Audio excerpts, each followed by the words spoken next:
I spent a very large portion of my life in a gambling mode, something like 25 years, which ultimately led to the point of complete and utter destruction. I was labouring under mountains of debt, which wasn't just because of gambling, but it was certainly part of my gambling addiction, was the complete inability to manage money and to manage credit, despite the fact that I am a financial services professional.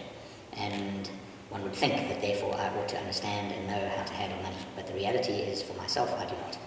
And I'll tell you a little bit about a part of my story.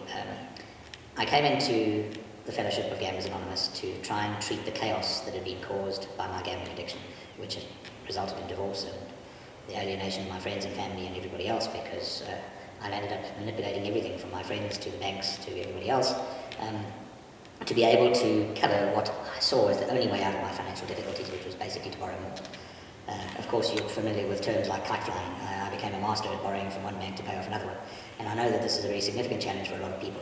But the story that I'd like to tell a little bit is more about when I was about 8 years in recovery at that particular point in time, and I lost my job that I had at that point, not for any reason other than the business went under.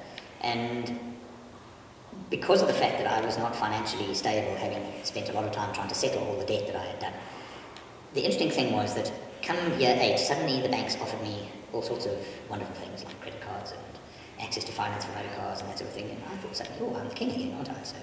So I took up these banks' very kind offers and bought a nice brand new car, and I'd been fairly disciplined up to that point, but somehow or other when I lost my job, there was no longer the wherewithal to be able to cover that debt.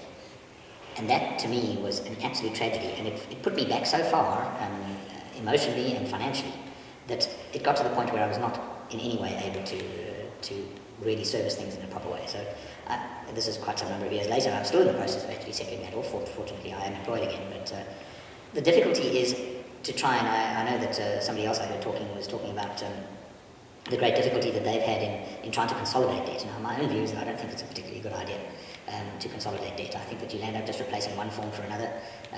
In the Gamblers Anonymous program, one of the things that we do is try and help people to figure out ways to actually settle the challenges that they've caused. Nobody's trying to run away from their problems, and everybody is encouraged as far as possible to settle their debt as much as they could. Certainly that was the case with me. But there comes a point sometimes where you're just not able to deal with the pressure that results from that. Another solution that people have recommended is, go and sequestrate yourself, for example, or go into bankruptcy. And I don't personally think that that's a particularly good idea either. People think, well, it's a good thing, and 5 years later I'll be out of the mess. But it doesn't really work that way. It impacts so heavily on everything that you do, your personal view of yourself and the way that you go about things. So I suppose the story that or the message that I'd like to convey is that debt is not a way out of financial difficulty, number one. There are many people like myself who are completely incapable of managing debt in an appropriate way.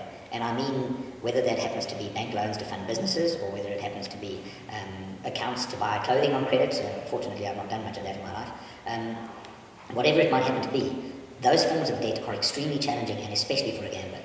Now, I know that many people that come through our rooms, for example, talk about the fact that they thought that going to gamble would be a way out of their financial difficulties. But what happened, and it certainly happened with me, I ended up actually going to the casino to try and solve my financial difficulties. And, the odd big win did actually help from time to time, but the reality is that you never can win. You can never win in a casino.